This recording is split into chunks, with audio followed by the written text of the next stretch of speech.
मान्य सदस्यहरू, अब उक्त जवाफका सम्बन्धमा स्पष्टीकरण माग गर्न चाहनुहुने मान्य सदस्यहरूलाई समय दिन्छु। विनियोजन विधेयक अन्तर्गत विभिन्न मन्त्रालय एवं कार्यालयहरूसँग सम्बन्धित शीर्षकहरूमाथि 2080 असार 8 र 10 गते छलफलमा भाग लिनुभएका मान्य सदस्यहरूले मात्र स्पष्टीकरणमा माग गर्न पाउनुहुने बेहोरा मान्य सदस्यहरूलाई जानकारी गराउँछु। स्पष्टीकरण माग गर्न चाहनुहुने प्रत्येक मान्य सदस्यहरूलाई 1 मिनेटको समय निर्धारण गरेको छु। मान्य सदस्यहरू, स्पष्टीकरण माग गर्न चाहनुहुने मान्य सदस्यहरूले सजिलोको लागि आफ्नो नाम सभामुखको डायसँगै बसेका सचिवालयका कर्मचारीहरूलाई 3 मिनेटभित्र लिखित रूपमा उपलब्ध गराइदिनु हुन अनुरोध गर्दछु।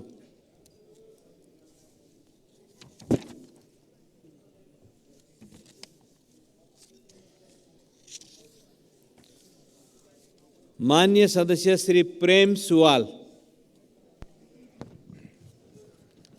सभामुख महोदय मार्फत प्रधानमन्त्रीजीसँग प्रश्न राख्न चाहन्छु। राष्ट्रिय प्रतिरक्षा विश्वविद्यालयको लागि कति बजेट विनियोजन गरिएको छ? खोपो विश्वविद्यालयको विधेयक अर्थ मन्त्रालयमै किन अड्किरहेको होला? प्रधानमन्त्रीजीले यो विधेयकबारे सदनमा 3 पटक बोल्नुभयो। विधेयक पारित नभएसम्म जनतालाई पत्याउन गाह्रो भएको गुनासो छ। नेपाली भूमि कालापानीबाट भारतीय सेना हटाउने र लिम्पियाधुरामा जनगणना गर्ने विषय किन काम भएन? नागरिकता खुलेको देश सिक्किम जस्तै बग्ने त होइन? पूर्व कार्यवाहक महालेखा परीक्षक सुखदेव भट्टराईका अनुसार एनसेलको पुँजीगत लाभकर छलीमा 3 प्रधानमन्त्री र 3 अर्थमन्त्री संलग्न भएको भए कारबाही किन भएन? परराष्ट्र मन्त्रालयको काम नेपाली युवालाई दिनको 6-7 हजार राहदानी दिने हो कि कामै दिने हो? धन्यवाद। मान्य सदस्य डाक्टर अमरेश कुमार सिंह। सम्मानीय सभामुख महोदय, रणनीतिक सडकमा 165 निर्वाचन क्षेत्रमा 164 मा 1 करोड मात्र विनियोजन गरेका छ। तर एउटै सडकमा सुर्खेत क्षेत्र नम्बर 1 मा किन 10 करोड विनियोजन गर्छ? त्यसको कारण प्रधानमन्त्रीसँग जान्न चाहन्छु कि त्यो विशेष क्षेत्र हो? 165 क्षेत्रमध्ये त्यो के विशेष आरक्षित क्षेत्र हो? दोस्रो कुरा, सार्वजनिक जनताको करको ट्याक्सबाट कुनै पनि पार्टीको कार्यालय बनाउनु मिल्छ कि मिल्दैन? के अहिले सरकारको बजेटबाट जनताको ट्याक्स पेमानीबाट पार्टीको कार्यालय बनाउने कार्य कति उचित हो र किन यो बनिरहेछ? प्रधानमन्त्रीसँग जवाब चाहन्छु। तेस्रो, प्रधानमन्त्री कार्यालयमा जुन सचिवहरू सरुवा हुन्छ त्यो झोक्डेर बस्छ, किनकि प्रधानमन्त्री आफ्नै आसेपासे सचिवालयबाट प्रधानमन्त्री कार्यालय चलाउनु छ। त्यो सचिव त त्यहाँ झन् गर्व गर्नुपर्ने कि म प्रधानमन्त्री कार्यालयमा छु, देशको प्राइम सत्ताको ठाउँमा छु। तर त्यस्तो हुन सकिरहेको छैन। यो कारण के हो? दोस्रो, अन्तिम प्रश्न मेरो छ कि सार्वजनिक जग्गा त्यतिकै व्यक्तिहरूलाई संस्थाहरूलाई दिने प्रवृत्ति।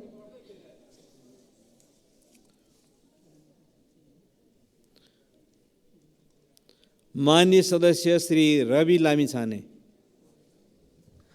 सम्मानीय सभामुख महोदय मार्फत म सम्मानीय प्रधानमन्त्रीज्यूलाई यो जुन आफ्ना उपलब्धिहरू बताउनु भयो, त्यो उपलब्धिहरू बताइरहँदा त्यो उपलब्धिले अहिले भर्खरै नेपालका अस्पतालहरूमा, शैक्षिक संस्थाहरूमा भर्खरै आम नागरिकले के पाइरहेका होलान् त्यसतर्फ पनि ध्यान दिन अनुरोध गर्न चाहन्छु। र यो सँगसँगै एउटा के पनि याद गराउन चाहन्छु भने यो पुस्ताले के देखेन भन्नुभयो, त्यसमा मेरो साथ र समर्थन नै छ। पुस्ताले के देखेन भन्ने कुरा, तर यो पुस्ताले के पनि देख्यो भने देशका संरचनाहरू ननासिकन, हत्या हिंसा नभइकन, अङ्गभङ्ग नभइकन, मानिसहरू नहराइकन शान्तिपूर्वक ढङ्गले पनि परिवर्तन हुन सक्ने कुरा देख्यो भन्ने कुरा थप्दिनका लागि मात्रै मैले प्रधानमन्त्रीले भन्नुभएको कुरामा विमति र विरोध गरेको होइन, त्यो पनि थपिदिनु भएको भए उहाँको स्टेटमेन्ट अझै पुरा हुन्थ्यो भन्ने म भन्न चाहन्छु। र उपलब्धिहरू प्रधानमन्त्रीजीले सुनाइरहँदा तत्काल अस्पताल लगायत शिक्षण संस्था र अहिले भर्खरै माइतीघरै मण्डलामा हेर्नुभयो भने सहकारी पीडितहरू हाम्रो रगत चुसुला जसरी हरेक नेतालाई गाली गरेर बसिरहेका छन्। मान्य सदस्य श्री पदम गिरी। सम्माननीय सभामुख महोदय मार्फत म प्रधानमन्त्रीज्यूलाई प्रश्न गर्न चाहन्छु। सम्माननीय प्रधानमन्त्रीज्यूले मुलुकमा चाहिँ विकासको तुफानै आएको छ भन्ने कुरा राख्नुभयो। म सम्माननीय प्रधानमन्त्रीज्यूलाई यहाँको सरकारले हिजो बेलुकासम्म पुँजीगत खर्च कति छ एकचोटि हेर्नुहोस्, जम्मा 42% पुँजीगत खर्च भएको छ। हामी देशमा विकासको तुफानै आएको छ भन्ने कुरा कसरी पत्याउने, यसको म जवाफ चाहन्छु सभामुख महोदय। त्यस्तै गरेर अर्को कुरा, उहाँले अर्थतन्त्रका सबै सूचकहरू सुधार भएर आयो, निकै राम्रो भएर आयो भनेर भनिरहनु भएको छ। तर त्रिभुवन अन्तर्राष्ट्रिय विमानस्थलमा गएर हेर्नुहोस्, तपाईँको कार्यकालमा नेपाली युवाहरू दोब्बर सङ्ख्यामा नेपालमा रोजगारी नपाएर विदेशमा जान बाध्य भएका छन्। यस सन्दर्भमा तपाईँले के जवाफ दिनुहुन्छ सभामुख महोदय? अर्को, राष्ट्रिय योजना आयोगलाई निकममा बनाउनु भयो, बजेट निर्माणको प्रक्रियामा कहीँ सहभागी हुनु भएन, यसको औचित्य के हो? यसको पनि म जवाफ चाहन्छु सभामुख महोदय। सम्पत्ति शुद्धिकरण अनुसन्धान विभागलाई निकममा बनाइएको छ, कालो धन थुप्राएर बसेका व्यक्तिहरूका पक्षमा यो विभागले काम गर्ने स्थिति बनेको छैन। किन यसरी राख्ने काम गर्नुभयो, यसको पनि म जवाफ चाहन्छु। हस्, धन्यवाद। माननीय सदस्य श्री रघुजी पन्त। सभामुख महोदय मार्फत प्रधानमन्त्रीज्यूलाई केही प्रश्न सोध्न चाहन्छु, स्पष्ट गर्नुहोस् भन्ने चाहन्छु। 1, मुलुकको सर्वोच्च प्रशासनिक निकायको रूपमा रहेको प्रधानमन्त्री कार्यालय अझै कति व्यवस्थित छ, के तपाईँ त्योसँग सन्तुष्ट हुनुहुन्छ? 2, तपाईँले भारत भ्रमणको क्रममा इपिजी प्रतिवेदनलाई किन महत्त्व दिनु भएन? नेपाल सरकारको प्रधानमन्त्री रहेको तपाईँले इपिजी प्रतिवेदन कहिले बुझ्नुहुन्छ?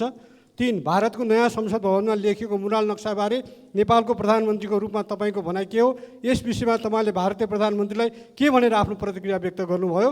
4, मुराल नक्साबारे नेपालको स्ट्यान्ड के हो? राष्ट्रपति, उपराष्ट्रपति र प्रधानमन्त्री कार्यालयमा रहेका अनावश्यक सल्लाहकारहरू हटाएर खर्च घटाउन प्रधानमन्त्रीले के कदम चाल्दै हुनुहुन्छ? सीमा समस्या समाधानको लागि तत्काल के पाइला चालिँदैछ, जानकारी दिइयोस्। धन्यवाद। माननीय सदस्य श्री प्रभु शाह। सम्मानीय सभामुख महोदय, वैदेशिक रोजगारमा ठगी कार्य बढ्दो छ, पीडितहरू न्याय पाउन सकिरहेको छैन। सम्मानीय प्रधानमन्त्रीले पीडितलाई क्षतिपूर्तिको कुरा गर्नुभयो। हामी जान्न चाहन्छौँ दोषीलाई के कति कारबाही भएको छ? भन्सार र राजस्वको सरकारी रकम कथित पुरस्कारको नाउँमा 40-45% पैसा व्यक्तिको खातामा गइरहेको छ। यसलाई रोक्न सरकारको योजना के छ जान्न चाहन्छौँ। जनयुद्धका मृतकलाई शहीद घोषणा गर्दा सरकारले छानी नाम घोषणा गरेको देखियो, थुप्रै नाम छुटेको छ। यसलाई समेट्न सरकारको योजना के छ जान्न चाहन्छौँ। मानव विकास सूचकाङ्कमा पछाडि रहेका प्रदेश, जिल्ला र पालिकालाई विशेष आर्थिक प्याकेजका कुरा उठाएका थियौँ, यसको सम्बोधन किन गर्नु भएन जान्न चाहन्छौँ। आवासको अधिकार मौलिक अधिकार हो, 75,000मा सुरक्षित आवास निर्माण सम्भव छ। यदि छैन भने मौलिक अधिकारको रक्षाको लागि सरकारले कसरी अगाडि बढिरहेको छ जान्न चाहन्छु। धन्यवाद। माननीय सदस्य श्री राजेन्द्र प्रसाद पाण्डे।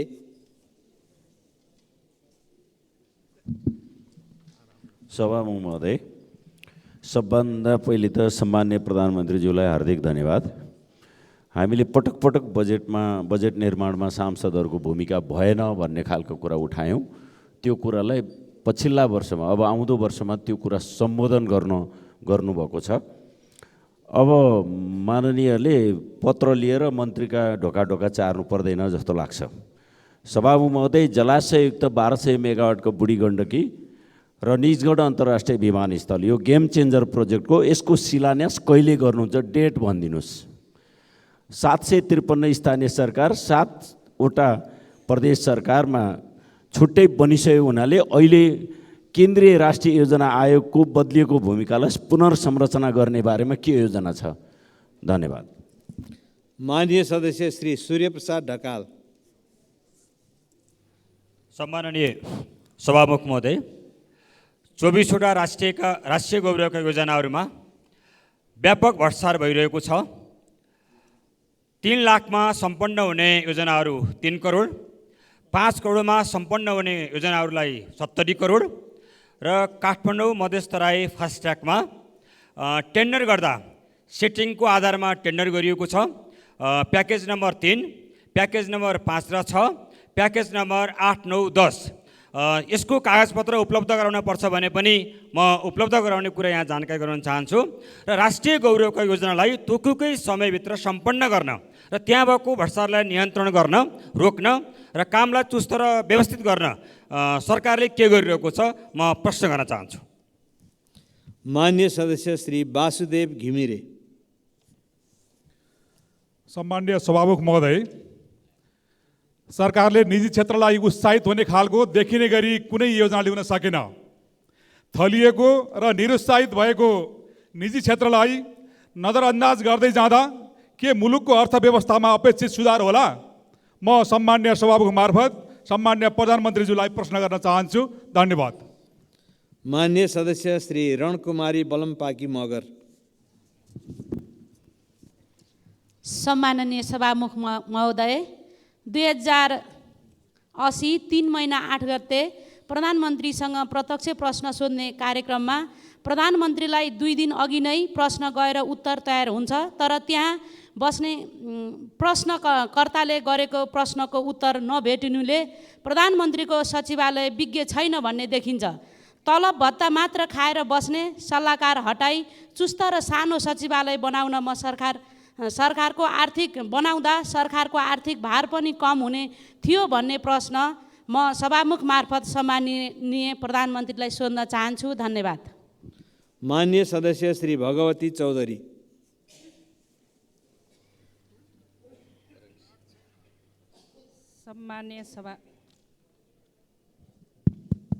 सम्मान्य सभामुख महोदय, भर्खरै सम्मान्य प्रधानमन्त्रीज्यूले व्यापार घाटा कम हुँदै गएको कुरा राख्नु भएको छ। व्यापार घाटा भन्दा यहाँको निजी क्षेत्रदेखि र उद्योग धन्दा सञ्चालनमा लाग्नु भएको लगानीकर्ता पुरै निरुत्साहित छ। त्यसो भएको हुँदा अब यो व्यापार घाटा कम हुने कुरा मलाई लाग्छ यो रिपोर्टमा यो चालु अबको केही भएको होला, तर अहिलेको अवस्थामा यो निजी क्षेत्र पुरै हतोत्साहित छ अथवा निजी क्षेत्र चाहिँ प्रोत्साहन छैन। यसको विषयमा यो सँगसँगै मानव विकास सूचाङ्कमा चाहिँ पछाडि परेको जिल्ला तथा पालिकाहरूमा चाहिँ बजेटले प्रोत्साहन गरिने नीति तथा कार्यक्रममा ल्याइएको थियो, तर त्यस्तो उसमा मेरो जिल्ला पनि मेरो क्षेत्र पनि बोर्डर टाँसेको क्षेत्र छन्। त्यहाँ पर्यटकीय क्षेत्रदेखि पर्यटकीय गन्तव्यदेखि कृषि क्षेत्र अति फर्टाइल थियो, तर त्यहाँ बजेटहरू 1 लाख। मान्य सदस्य श्री सराज अहमद फारूकी। सम्मान्य सभामुख महोदय, सम्मान्य प्रधानमन्त्रीज्यूसँग प्रश्न छ। बजेट पूर्णतः असन्तुलित साथै समावेशी नभएको प्रमाणित भएको छ। तसर्थ राष्ट्रिय गौरवको योजना र अनिवार्य दायित्व घटाई विनियोजन विधेयक संशोधन गरी बढी बजेट स्थानीय तहमा वितरण गरियोस्। मान्य सदस्य श्री रामहरि खतिवडा। सभामुख महोदय, मैले भूकम्प पीडितहरूलाई पहिलो किस्ता गइसकेको र दोस्रो र तेस्रो किस्ता जिल्लामा नपुगेको र घर बनाइसकेका घरहरूलाई असार मसान्तसम्म जान्छ भनेर प्रधानमन्त्रीज्यूले योभन्दा पहिले जवाब दिनुभएको थियो। अहिलेसम्म त्यो रकम गएन, त्यसको बारेमा प्रधानमन्त्रीको जवाब चाहन्छु। विदेशमा गएका युवाहरूलाई स्वदेशमै ल्याएर काम दिने वातावरण सिर्जना गर्ने के योजनाहरू छन्? अब खाडीमा भेटौँ होइन, स्वदेशमै रोजगारको तिर्सना मेटौँ भन्ने खालका योजनाहरू कसरी ल्याउँदै हुनुहुन्छ? र 753 स्थानीय तहमा कालो पत्रे सडक निर्माण गर्ने कार्यक्रम कहाँ पुगेको छ? यसै वर्षदेखि प्रारम्भ गर्न पहल अनुरोध गर्दछु। धन्यवाद। मान्य सदस्य श्री सञ्जय कुमार गौतम। सम्मान्य सभामुख महोदय, मेरो सम्मान्य सभामुखज्यू मार्फत प्रधानमन्त्रीज्यूलाई प्रश्न छ। यो बाढी पीडितहरूले भूकम्प पीडितहरू सरहको हैसियत प्राप्त गर्नुपर्ने तत्कालीन प्रधानमन्त्री सदैव सुशील कोइरालाको नेतृत्वमा नेपाल सरकारले नीतिगत निर्णय गर्यो, तर अहिले पनि बाढी पीडितहरूले न्याय पाएनन्। सम्मान्य सभामुख महोदय, मेरो यो जिज्ञासा छ। अर्को कुरा चाहिँ यो संवैधानिक आयोगहरू तत्कालीन प्रधानमन्त्री केपी ओलीजीको पालामा प्रधानमन्त्री कार्यालय अन्तर्गत गयो। यो विषयमा बारम्बार हामीहरूले सदनमा कुरा उठायौँ, अहिले पनि कुरा उठेको छ, सङ्केत प्रधानमन्त्रीज्यूले पनि गर्नुभयो, तर यो निकायहरूलाई किन प्रधानमन्त्री कार्यालय अन्तर्गत लैजानु पर्यो? र अहिले पनि तत्कालीन परिस्थितिमा सामान्य प्रधानमन्त्रीज्यू पनि यसको विपक्षमा हुनुहुन्थ्यो जस्तो लाग्छ मलाई, मेरो स्मृतिले भनेसम्म। यो विषयमा चाहिँ गम्भीरतापूर्वक नेपाल सरकारले निर्णय गरोस् भन्ने चाहन्छु। धन्यवाद। मान्य सदस्य श्री सूर्य थापा। सम्मान्य सभामुख महोदय मार्फत म सम्मान्य प्रधानमन्त्रीज्यूलाई सोध्न चाहन्छु। फुकोट कर्णाली र अरुण तल्लो आयोजना नेपालले आफै निर्माण गर्नुपर्ने अत्यन्तै कम लागतका सस्तो आयोजना हुन्। तर लगानी बोर्डलाई सामान्य छलफलसम्म गर्न नदिई किन नेपालको हित विपरीत भारतलाई सुम्पिएर आउनुभयो? यो राष्ट्रघात गर्नुभयो कि भएन? कालापानी, लिपुलेक र लिम्पियाधुराबाट भारतीय सेना फिर्ता गर्ने कुरा कहिलेदेखि गर्नुहुन्छ? मुरल नक्सामा समावेश रहेको लुम्बिनी र कपिलवस्तु हटाउने गरी भारत सरकारलाई कूटनीतिक नोट पठाउन किन रोक्नु भएको छ? कहिले पठाउनुहुन्छ? निर्वाचित सांसद र यो सम्मानित संसदको अपमान गर्ने गरी पक्षपातपूर्ण बजेट विनियोजन गरेका 3 जना पक्षपाती मन्त्रीहरूलाई कहिले बर्खास्त गर्नुहुन्छ? म सोध्न चाहन्छु। धन्यवाद। माननीय सदस्य श्री बलराम अधिकारी।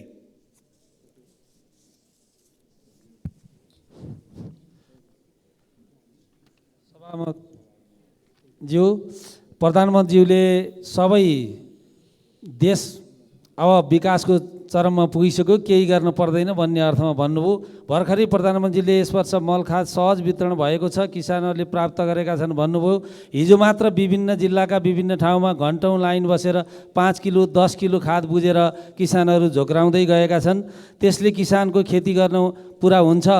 प्रधानमन्त्रीज्यू, विभिन्न जिल्लाका कृषि सामग्री संस्थानमा सोद्धा मुलुकमा रहेको अहिलेको डिपोजिट खाद र भारतबाट ल्याउने भनिएको खादले 1/3 किसानलाई पनि पुग्दैन भनेर रिपोर्ट गर्छन्। यहाँले सोद्धा हुन्छ।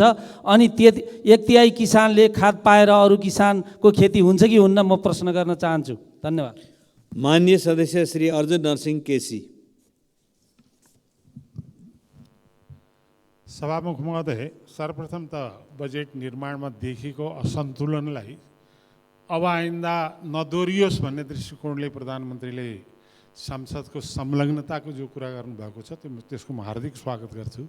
प्रधानमन्त्रीजीले यो वर्ष चाहिँ 78,000 टन मल आउँदैछ भन्नुभयो। हरेक वर्ष चाहिँ 5,40,000 न्यूनतम मेट्रिक टनको आवश्यकता पर्छ र गत वर्ष 3,40,000 मेट्रिक टन भन्दा बढ्ता आएन।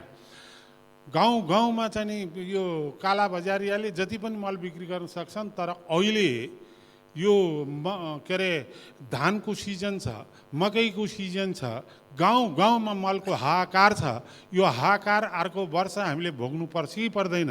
अहिले अन्यत्र अरू विषय भन्दा म प्रधानमन्त्रीलाई खालि एउटै यो कुरामा विश्वस्त भएर जिल्ला जान पाइयोस्। 5 वर्षभित्रमा 58% विदेशी कृषिजन्य आयातको निर्यात भएको छ भने 5 खरब रुपियाँ चाहिँ नि यो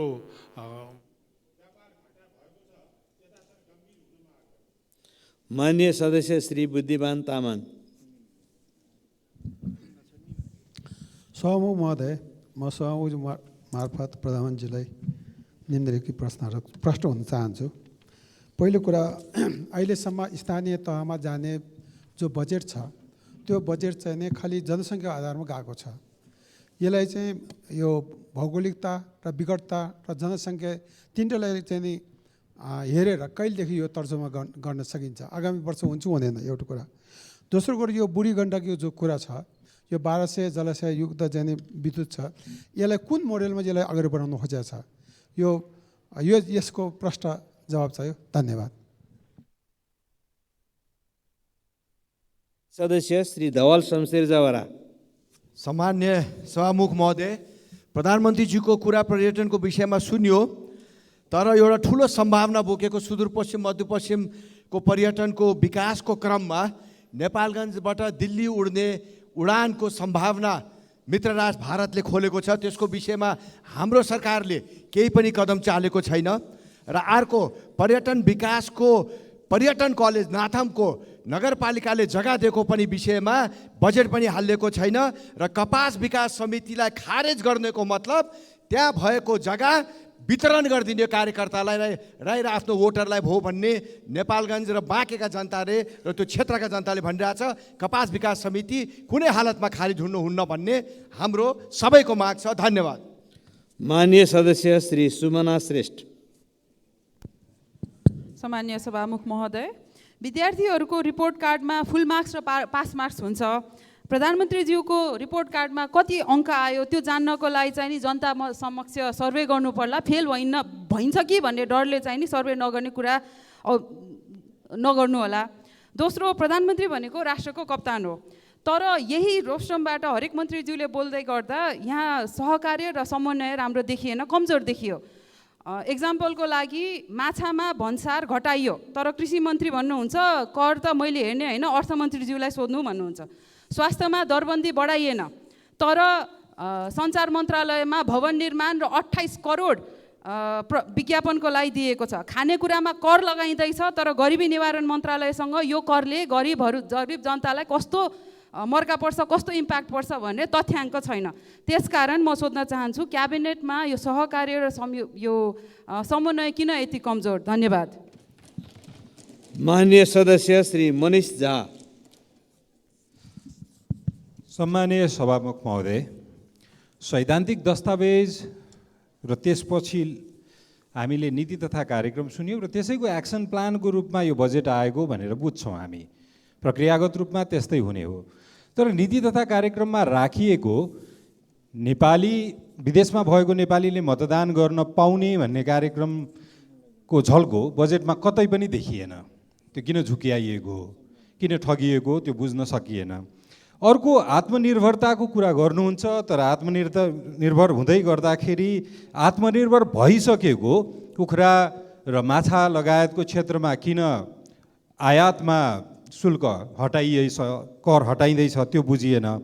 प्रधानमन्त्रीज्यू तेस्रो पटक प्रधानमन्त्री कार्यालयमा पुग्नु भएको 213 दिन भयो आज, र यो आर्थिक सूचकहरूले पनि देखाउँछ कि उहाँले जस्तो परिकल्पनाहरू, जस्तो योजनाहरू देखाउँदै हुनुहुन्छ त्यो कार्यान्वयन भइराखेको छैन यो 213 दिनमा।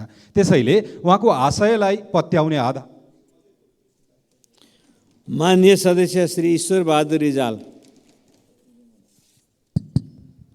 सम्माननीय सभामुख महोदय, तत्कालीन प्रधानमन्त्री केपी शर्मा ओलीको पालामा राष्ट्रिय अनुसन्धान विभाग, राजस्व विभाग र सम्पत्ति शुद्धिकरण विभाग त्यसको ग्राभिटीलाई हेरेर प्रधानमन्त्रीको मातहतमा प्रधानमन्त्रीको कार्यालयमा राखियो।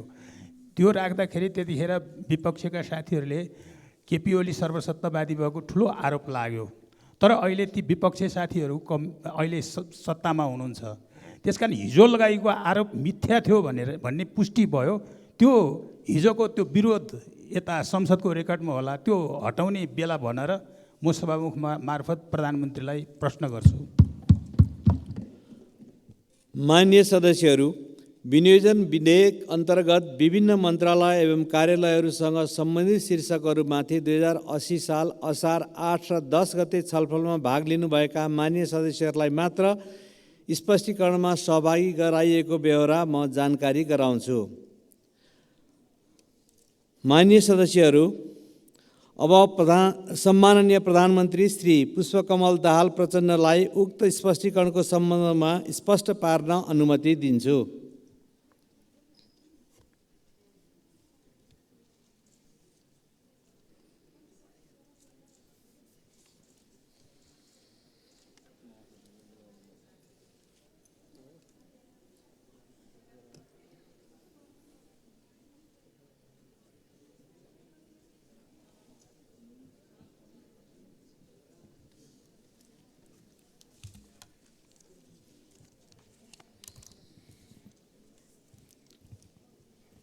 सम्मान्य सभामुख महोदय, मलाई फेरि स्पष्टीकरणका लागि प्रश्न सोध्ने सबै मान्य सदस्यहरूलाई धन्यवाद भन्न चाहन्छु। पहिला हाम्रो मान्य प्रेम सुवालजी, जो हरेक विषयमा आफ्नो धारणा बडो जोडदार ढङ्गले राख्ने गर्नुहुन्छ। उहाँले प्रतिरक्षा विश्वविद्यालयको बारेमा, खोप विश्वविद्यालयको बारेमा, कालापानी र युवाहरूको बारेमा प्रश्न राख्नु भएको छ। प्रतिरक्षा विश्वविद्यालयको बारेमा अध्ययन भइरहेको छ, त्यसलाई अगाडि बढाउनु पर्छ भन्ने सैद्धान्तिक सहमति छ। खोप विश्वविद्यालयको बारेमा मैले भनेको छु र यो पटक त्यसलाई अगाडि बढाउन आवश्यक तयारी गरिँदैछ। मैले कालापानी, लिपुलेक, लिम्पियाधुराको बारेमा धेरै पटक यस सम्मानित सदनमा कुरा राखेको छु र पहिलो पटक भारत भ्रमणको बेलामा भारत सरकारका प्रधानमन्त्रीले सीमा समस्या हल गर्ने बारेमा निकै सकारात्मक कुरा राखेको पनि जानकारी भइसकेको छ र यसलाई छिटै समाधान गर्ने पहल गरिँदैछ। युवाहरूलाई रोजगारी दिने विषयमा सरकार गम्भीर छ र त्यसको तयारी गरिरहेको छ। अर्को माननीय अमरेश कुमार सिंहले राख्नुभएको छ रणनीतिक सडकहरू अन्यत्र 1-1 करोडको भए सुर्खेतमा मात्रै एउटैमा 10 करोड कसरी गयो भन्ने कुरा। अब यो प्रश्नको उत्तर सायद अर्थमन्त्रीजीले दिइसक्नुभयो होला या दिनुहुनेछ। मलाई चाहिँ किन गयो भनेर मैले उत्तर दिन सक्ने सायद मेरो त्यति जानकारी पनि छैन। म प्रश्न भन्न चाहन्छु। अब प्रधानमन्त्री कार्यालयमा सचिवहरू चाहिँ उत्साहित हुनुपर्ने ठाउँमा झोक्राएर बस्ने स्थिति छ भन्ने कुरामा प्रधानमन्त्रीको रूपमा मेरो ध्यान गएकै छ र त्यसलाई कसरी सुदृढ गर्ने भन्ने बारेमा छलफल भएको छ। सम्भवतः केही समयभित्रै त्यो संरचनालाई बदलिन्छ। सार्वजनिक जग्गाको बारेमा मैले अघि नै कुरा राखिसकेको छु। अर्को मान्य रवि लामिछानेले राख्नुभएको छ कुरा त आयो, तर स्वास्थ्य सम्बन्धी पनि भर्खरै अस्पतालमा जनताले प्रत्यक्ष पायो के भनेर राख्नुभएको छ। पहिलो कुरा त म मान्य सदस्यलाई के भन्न चाहन्छु भने मैले प्रस्तुत गरेको कुरामा सबै चिज ठिकठाक भइ नै सक्यो भन्ने अर्थमा बुझ्न हुँदैन, गर्न अझै धेरै बाँकी छ। तर म के भन्न चाहन्छु भने भर्खरै वीर हस्पिटलमा 700 बेड गरिब निमुखाहरूको लागि निःशुल्क गर्ने निर्णय भएको छ। यो प्रत्यक्ष जनताले तत्कालै पाएको कुरा हो। अरू यस्तै कामहरू पनि अगाडि बढ्दैछन्। अर्को मान्यले राख्नुभयो एउटा पुस्ताले यो देखेन भन्दा नदेखेर भएको फाइदा पनि जोड्नुहोस् भन्नुभएको छ। त्यसको लागि धन्यवाद। त्यो जोड्नु उचितै हुन्छ भन्ने लाग्छ मलाई। अब मान्य पदम गिरीले देशमा विकासको तुफानै आए जस्तो गरी प्रस्तुत हुनुभयो। मैले तुफानै आइसक्यो भनेकै होइन। हामी सबैले दृढ इच्छा शक्तिका साथ सुशासन र विकासको निम्ति काम गर्ने हो भने असम्भव छैन भन्न खोजेको हो। मैले निराशा र कुण्ठा होइन, अविश्वास र आशंका होइन, विश्वास र दृढताको निम्ति अपिल गरेको हो। तुफान आइसकेको छैन। तर मलाई के लाग्छ भने अहिले जसरी काम सुरु भएको छ त्रिदेशीय साझेदारी 10,000 मेगावाट 10 वर्षमा या अरू थुप्रै कामहरू जसरी सुरु भएका छन् त्यो अगाडि जाने हो भने तुफान आउन चाहिँ सक्छ नेपालमा छिटै। योजना आयोगको बारेमा हामीले के भनेका छौँ भने योजना आयोगलाई अझ प्रभावकारी बनाउने बारेमा राजनीतिक तहमा पनि र सरकारमा पनि नयाँ छलफल हुनुपर्छ भनेर हामीले छलफल सुरु गरेका छौँ। मान्य रघुजी पन्तले तपाईँ सन्तुष्ट हुनुहुन्छ प्रधानमन्त्री कार्यालय सचिवालय यो सबैबाट भन्नुभएको छ। म सन्तुष्ट वास्तवमा छैन र अब सन्तुष्ट हुनको निम्ति केही नयाँ गर्न चाहेको छु। रघुजी पन्त जस्ता मान्य सदस्यहरूले राम्रो सुझाव दिनुभयो भने म पालन गर्छु। इपिजी प्रतिवेदनको बारेमा चाहिँ यो पटक मैले आफ्नो ढङ्गले छलफल अगाडि बढाएको छु र मलाई विश्वास छ केही समयभित्रै यो बुझ्ने काम हुन्छ भन्ने मलाई त्यो विश्वास बोकेर आएको छु मैले। तर म मान्य सदस्यलाई के भन्न चाहन्छु भने अघि पनि त प्रधानमन्त्री हुनुहुन्थ्यो, अघि पनि त सरकार थिए, उहाँहरूले सबै भ्याइदिएको भए त मैले गर्नै पर्दैन थियो नि।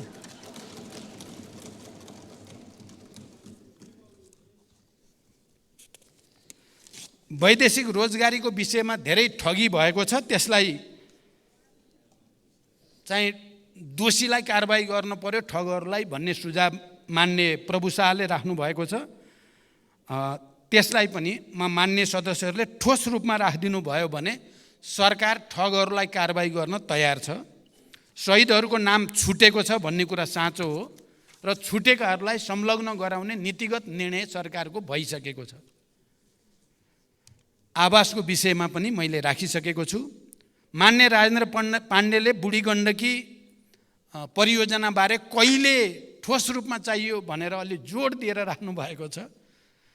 मैले यसै महिनाभित्र बुढी गण्डकी परियोजनालाई अगाडि बढाउनको निम्ति कार्यालय उद्घाटन गर्ने र शिलान्यास प्रक्रिया पनि सम्पन्न गर्ने भनेर मैले सम्बन्धित अधिकारीलाई भनेको छु। मलाई विश्वास छ यसै महिनाभित्र बुढी गण्डकी परियोजना अगाडि बढाउने नयाँ कार्यालयको उद्घाटन हुन्छ। मैले भन्ने त्यही हो। अर्को निजगढ एयरपोर्टको बारेमा मैले धेरै पटक यस सम्मानित सदनमा राखेको छु। हामीले जो फास्ट ट्र्याक निर्माण प्रक्रिया अगाडि बढेको छ त्यो फास्ट ट्र्याक चाहिँ निजगढ एयरपोर्टसँग लिङ्क गरेर अगाडि बढाइएको हो। त्यसकारण निजगढ एयरपोर्टलाई यथाशीघ्र अगाडि बढाउन सरकार प्रतिबद्ध छ। अर्को मान्य सदस्य सूर्य ढकालले ठुला आयोजनाहरूमा भ्रष्टाचार भएको कुरा र त्यो लागत बढ्दै गएको कुरा राख्नु भएको छ। त्यो हामी सबैको निम्ति गम्भीर चासो र चिन्ताको विषय हो। फास्ट ट्र्याकको विषयमा पनि उहाँले त्यो विषय राख्नुभयो। फास्ट ट्र्याक राष्ट्रिय गौरवको आयोजना र महत्त्वपूर्ण रणनीतिक आयोजना पनि हुनुको नाताले मैले प्रधानमन्त्रीको रूपमा त्यसको अवलोकन मन्त्रीहरू समेत सम्बन्धित अधिकारीहरू समेत लिएर गएर अवलोकन गरेँ। त्यहाँका इन्जिनियरहरूका नेपाली सेनाका प्रमुख समेत सबै पदाधिकारीहरूका कुराहरू पनि सुने। पक्कै पनि त्यो सुरुमा चाहिँ जो लागत अनुमान गरिएको हो त्योभन्दा बढेको चाहिँ छ। कामको प्रगति पनि जसरी अपेक्षित हो त्यसअनुसार भएको चाहिँ छैन। तर उहाँहरूले दिएका तर्क हेर्दा केही तर्कहरू चाहिँ फेरि तथ्यसङ्गत छन्। किनभने कोभिड-19 का कारणले झन्डै 2-2.5 वर्ष त काम अगाडि बढ्नै सकेन। त्यसले गर्दा पनि लागत बढेको हो भन्ने कुरामा केही तथ्य छ। तर पनि म यो तर्क गरेर राष्ट्रिय गौरवका आयोजनाहरूको काम ढिलो हुने, त्यहाँभित्र हुने व्यथितिहरूलाई रोक्ने कुराको आवश्यकताबारे म पन्छिन हुँदैन भन्ने म विश्वास व्यक्त गर्न चाहन्छु। र अब आजदेखि मैले भने अरू राष्ट्रिय गौरवका आयोजना पनि एक्सन रुम सिंहदरबारबाटै अवलोकन गर्ने, सिधा निर्देशन दिने, कहाँनिर व्यथिति भएको छ त्यसलाई इङ्गित गर्ने कामको सुरुवात गरिएको छ। र मलाई विश्वास छ क्रमशः यसले संस्थागत रूप लिन्छ र राष्ट्रिय गौरवका आयोजनामा हुने ढिलासुस्तीहरू र त्यहाँ देखा पर्ने व्यथितिहरू नियन्त्रण गर्दै लान सकिन्छ भन्ने म विश्वास व्यक्त गर्न चाहन्छु। त्यस्तै मान्य वासुदेव घिमिरेले निजी क्षेत्रलाई नजरअन्दाज गरियो भन्ने कुरा राख्नु भएको छ। मैले प्रधानमन्त्रीको हैसियतमा सबभन्दा पहिलो निर्णय नै सार्वजनिक र निजी क्षेत्रको सहकार्यलाई उच्च प्राथमिकताको साथ राखिएको छ। र अहिलेको बजेटमा पनि निजी क्षेत्रले धेरै कुरा सकारात्मक आएका छन्। केही कुरा अझै त्यसलाई मिलाउन पर्छ भन्ने सुझावहरू दिएको पनि मैले सुनेको छु। फेरि पनि निजी क्षेत्रलाई विश्वासमा नलिइकन र निजी क्षेत्रलाई विकास प्रक्रियामा सामेल नगरिकन देशले आर्थिक प्रगति गर्न सक्दैन भन्ने कुरामा सरकार प्रष्ट छ र त्यो वातावरण बनाउन कोसिस भइरहेको छ।